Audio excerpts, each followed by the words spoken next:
Hey, New Wine, we are live and it is Ash Wednesday, February 17th, and we are super glad that we are able to continue to do the things that we do via this medium, social media. So today we would normally be having some sort of like Ash Wednesday service where we would be distributing the ashes so people can take that physical, form of, beginning their fast for Lent. But we're not able to do that, and that's okay. We are having this service, and my goal tonight is to be able to kind of make more clear what we are doing when we practice Lent, starting on Ash Wednesday. So Ash Wednesday is 45 days until Good Friday, which is when a lot of people end Lent. Some people go all the way to Easter, which is just a couple more days. It's totally up to you how you practice that. But I just wanted to have this service tonight because we're not able to do what we normally do. And, excuse me, be able to explain a little bit about what we are doing. So here we go. So Ash Wednesday is a fast, or should I say Lent is a fast. And when we practice Lent, we are fasting, which is a spiritual discipline and also a corporate church discipline, meaning that we are all fasting together. All right? So fasting or Lent is an apophatic, which is a theological term, meaning knowledge of God attained through negation, which is a discipline that hopes for cataphatic, and cataphatic is another theological term, which means knowledge of God attained through affirmation, hoping for that solution. So fasting is a apophatic discipline that hopes for a cataphatic solution, which means that when we fast, we are hoping that God will affirm us through that fast. It is traditional and spiritually productive. So it's traditionally and spiritually productive when we fast as a corporate body to experience God's presence.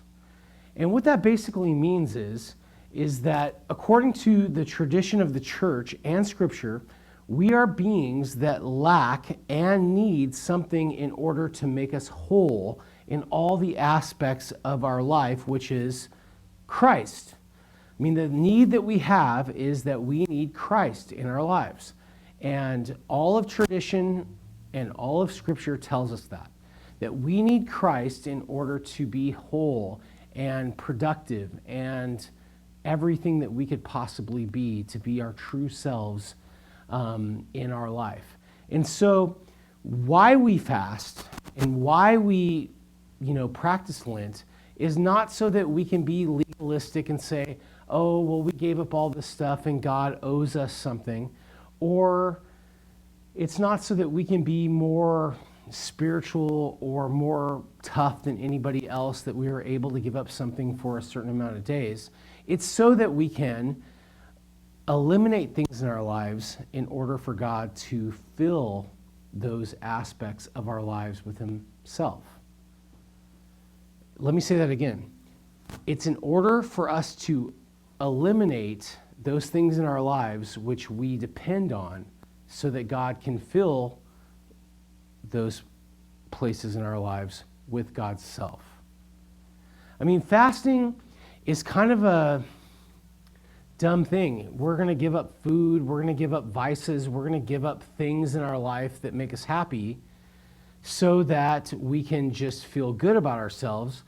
It's dumb if we do it that way, because the point of doing these things is a spiritual thing, that we give up those things in our lives so that God can fill those parts of our lives.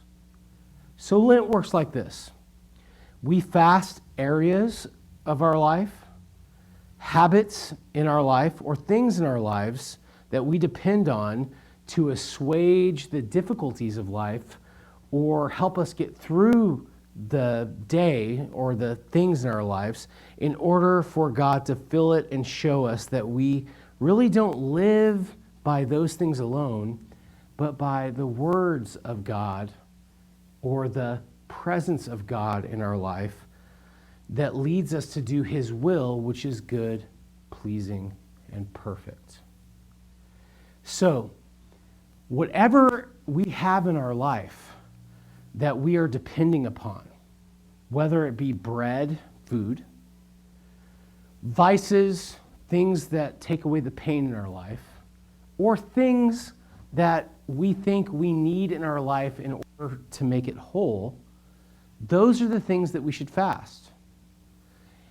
Not that those things are bad, not that these vices even really control us, depending upon how you look at it, or whether it's a substantial thing that we need to survive. We give those things up so that God can fill those places in our life and make us whole. Or we can look at it this way. We think that we need food, or the food that we would fast, let's just put it that way, because we do need food, we do need water, we do need those things to survive.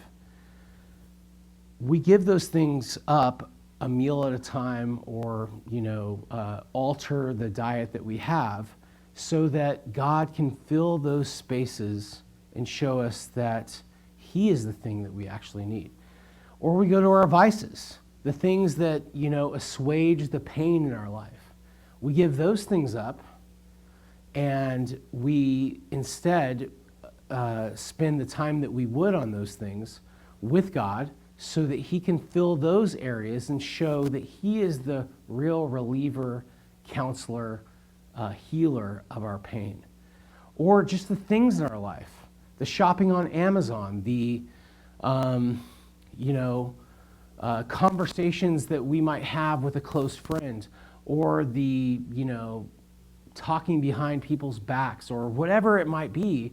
We give that up so God can fill that part of our life with Himself and show us that He is actually what we need.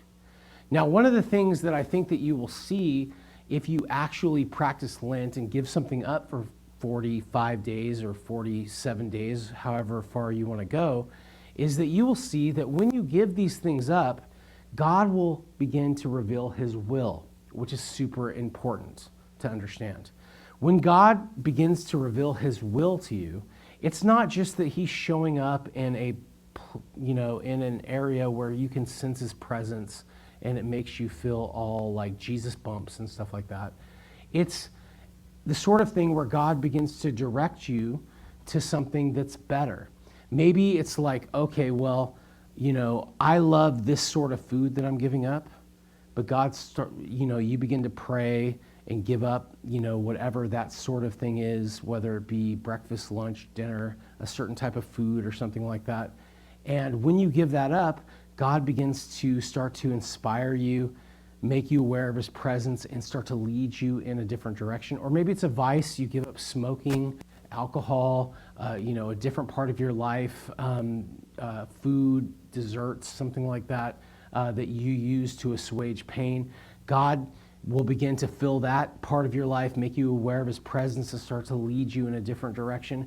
Or maybe it's things, like you might spend a certain amount of money on Amazon, or eating out every single month or whatever, and God would begin to fill that void with His presence and start to lead you, that He would lead you in the direction, and the thing that He leads you to, you would begin to realize, during this time of Lent, that His will is good, pleasing, and perfect.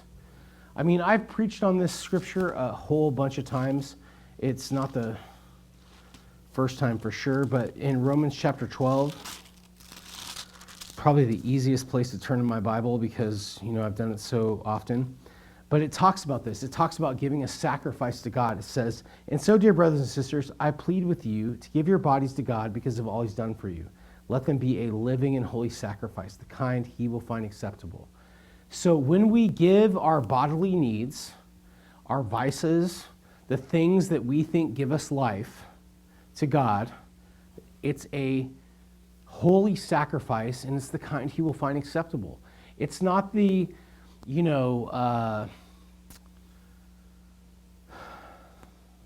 what am I trying to say here? It's not the, I can't think of the word right now. It's not the compulsive sacrifice, or it's not the sacrifice we think that we have to give because of some religious dictation. It's essentially the basic idea is that it's the thing that we have to give up that we think we need in our life, that gives us life or feeds us type of thing. We give that up as a sacrifice to God. He finds that acceptable. And then it says, don't copy the behaviors and the customs of this world, but be transformed by the renewing of your mind. And so what it's saying right there is that the customs of this world basically teach us that we have to make sure that we have enough, make sure that we are, functional and healed and have some sort of strategy to cope with life, and also have enough things to deal with in life, or not to deal with in life, but to basically be able to feel comfortable in life and to show that we have as much as anybody else does. And if we give those things up, and if we don't copy the behaviors and the customs of this world, it says, but let God transform you into the person, let God transform you into a new person by changing the way you think. See, if we will let those things go, it will transform the way we think. And so basically what I think that means, according to this passage of Scripture in Romans 12, 1 through 2, is that basically what it's saying is that if we are willing to give those things up, then God will transform the way we think about what we consume, what we use to assuage the pain, what we think we need to have. And then it says, and then we will learn to know what God's will is, what his good, perfect, and pleasing will is. So when we do God's will, we're whole. Now, it's not to say this, that if you give up bread for 45 days, you're never going to eat bread again.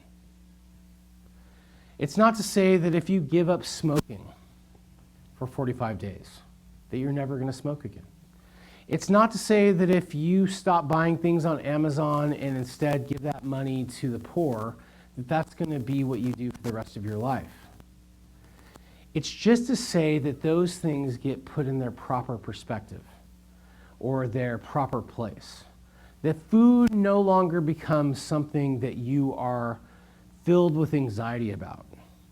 And that vices, whatever they are, don't become the ruler of your life.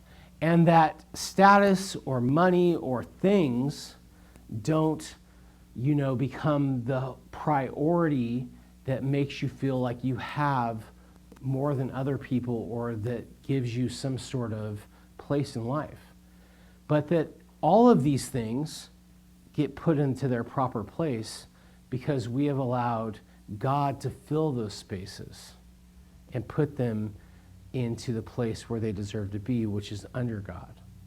And when we start to do God's will, we find that those things are simply servants, not masters. And that we are able to live in accordance with his way of doing things. And when we do his way of doing things, it's good, it's pleasing, and it's perfect. It reminds me of this passage in Scripture that I generally, think of a lot, actually. It's Matthew chapter 11, 28 through 30. It says this, that Jesus said to the crowds, "Come to me, all of you who are weary and carry heavy burdens, and I'll give you rest.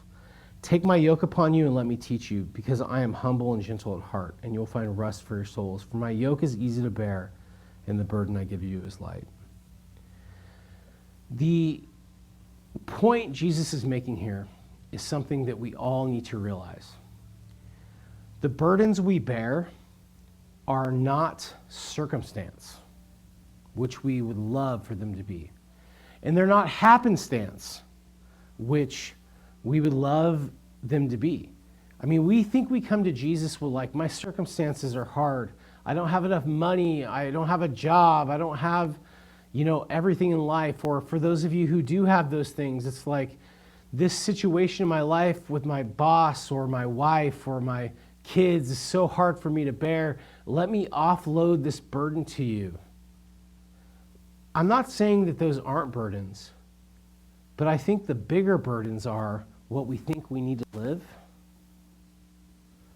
the vices that we carry on a regular basis, and the things that we think we need to make it in life or that make us in life. Those are the burdens that Jesus wants us to unload.